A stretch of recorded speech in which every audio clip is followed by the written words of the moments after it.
Disturbing footage of Ohio police officers ripping by his hair a paraplegic man out of his vehicle. Newly released by the Dayton Police Department, the edited body cam video captures Clifford Owensby repeatedly saying he's paraplegic. This difficult scene includes footage of two officers dragging Owensby across the asphalt to their cruiser. Dayton police initially pulled him over in a traffic stop. The department's edited footage shows the officers checking his window tint and then questioning him about a toddler in the back seat before asking him to exit his vehicle so a canine could sniff for drugs.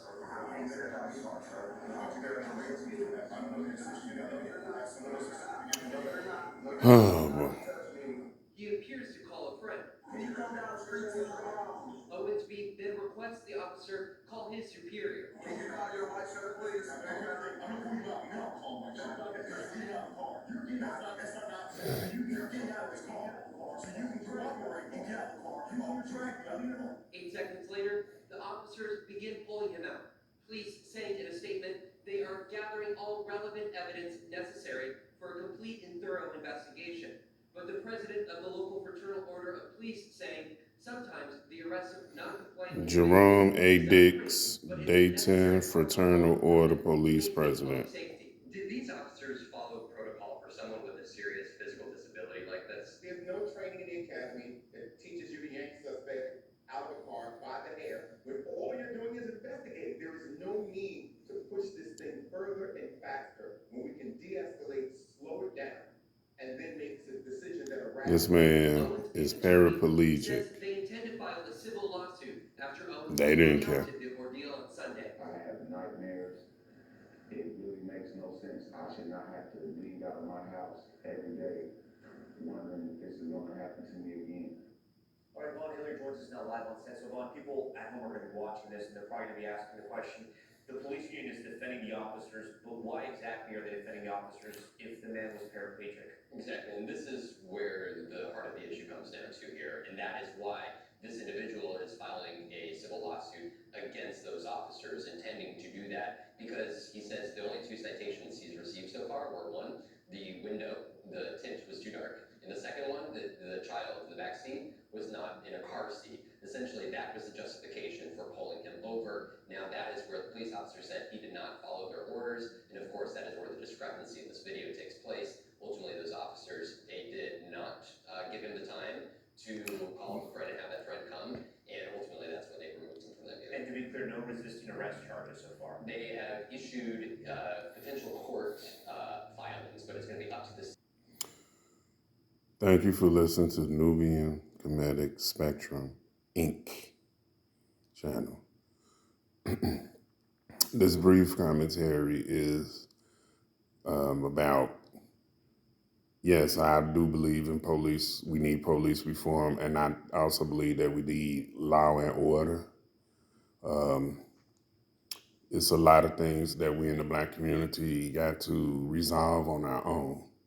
And we should be able to resolve it on our own as a community. But, yeah. I just wanted to say, people like Tasha K and Fox, they like to build their brands. They like, off of Black people. But my question is, why don't y'all do stories like the paraplegic brother who just got snatched out of the car and done unjustly? Why won't you be more on that? Portia Williams, I believe, quit all her jobs, for real. What that got to do with the Black community? Oh, it's building your brands. You and you Ashley say-sos, but then y'all want to criticize and dump on the Black community. I think that's a little hypocritical. I understand you have a job. I understand you're an entertainer. So ain't nobody knocking that. But if you go damn Black people, tell both sides or tell the full story at least. Since you got all the information, all you got all these connects and things and the way you do, and you can find this and that on black people. Won't you find something on the oppressors? And shout out to African Esquire TV. Shout out. You know, ain't nothing wrong with you doing what you do, but be real and be fair. And that goes for anyone that's dark skinned, elitist, that has a big platform, uses the media to down black people. Okay, Roland Martin? Well, again, this is a comedy hype commentary video. And my point is, shout out to Comedy Hype. I'm 50-50.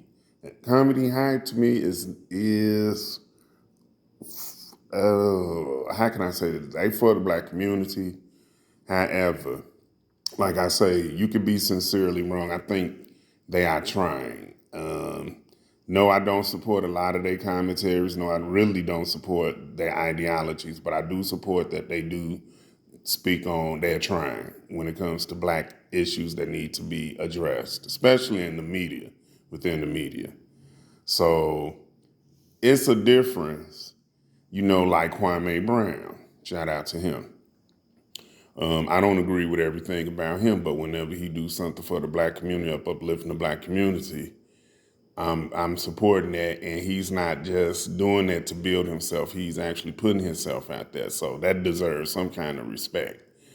But do I agree? Again, do I agree? No, I do not. I do not agree with his ideologies. I don't agree that we do business. To a point, we need white people for resources. We don't have to hate white people because we love ourselves and we're trying to grow as a community. We don't have to hate other races, but we do need to be more focused on our own. And I leave it like that and use people like they use us for commercial reasons, business reasons, political reasons. We could do business together. That we could do, but we have to deal within our culture and our community. And, you know, this is something we must do, I feel, and we are capable of doing on our own. A Clayton County father grapples with an unbearable loss. Back in June, somebody shot and killed his son at a Riverdale apartment complex off of Highway 85. Well, now, he and police want the gunman off the streets and in jail. Fox News' Deidre Dukes joins us live from Clayton County Police Headquarters. Deidre, the young man's parents say they won't rest until they Deidre get justice for their Dukes, son. Clayton County Police Headquarters. That's right. Norman Johnson's parents say that they are going to do everything they can to make sure that his killer is put behind bars. And that includes increasing the reward in this case. We'll tell you the amount it is now at in just a bit. But they do say that they won't rest until the killer is behind bars. They're going to do everything they can to get justice for their son. He was targeted. For what, I don't know. For whatever it was, it couldn't have been enough. Father pleads for gunman's son's murder to turn themselves in. Second child, their eldest son. Months after his murder, the killer remains at large. You gotta get people like this off of the street. It's just, because if they're not remorseful. Norman Johnson Jr., victim's father. Might be able to do it again. Norman's father says his son had been out on his own for about a year. The young barber was an entrepreneur who had dreams of owning his own barber shop one day. He wanted to make his mother proud. We can't even build as black men because we killing each other. So he was a good kid. And sometimes because, I guess, because we are, I don't know, we trying to be positive and do things, and people just, I don't know. It's the conditioning of our mindset. And we need healing from it. We need nobility, we need respect, we need honor as men to build a community. And yes, we need our women. We got to respect our women and protect our women, children too. We got to. This is not a cliche. It's more like a must. He wanted to make his mother proud.